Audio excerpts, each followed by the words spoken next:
এরপরে প্রশ্ন হলো, কুকুরের গায়ের সাথে ছোঁয়া লাগলে কি পোশাক নাপাক হয়ে যাবে?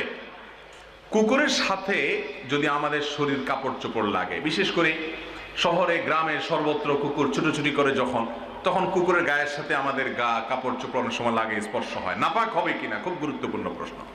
এটার উত্তর হলো যে কুকুরের যে লালা এটা নাপাক, কুকুরের মুখের যে লালা এটা নাপাক।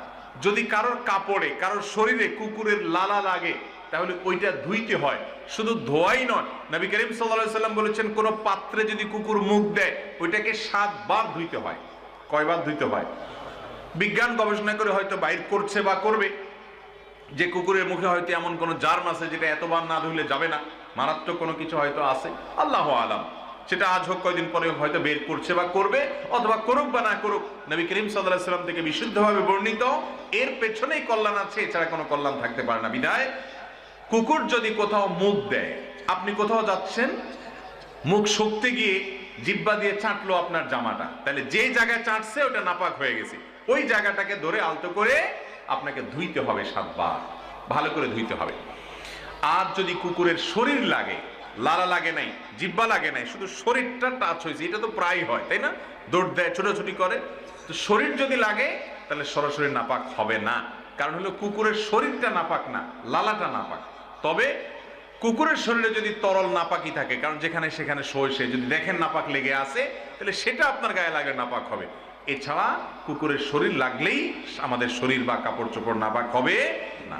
আমাদের দেশে তো এবং গোটা দুনিয়াতে দেখবেন অনেকে আছে যেখানে কুকুর নাপাক, কুকুরের এটা যদিও মূলগত মজ্জাগত নাপাক না, শুকরের মতো যে আগাগুলো নাপাক, এটা লালা নাপাক, গোশতটা নাপাক, হ্যাঁ, কিন্তু এই কুকুর দেখবেন অনেকে এত আদর করে লালন পালন করেন যে সন্তানরা এত আদর করে না।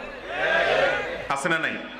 দেশে আছে, বিদেশেও আছে। আমাদের দেশে আজকাল দেখবেন অনেক লোক, এই লোকগুলো অনেক নিজেদেরকে মহানুভব মনে করে।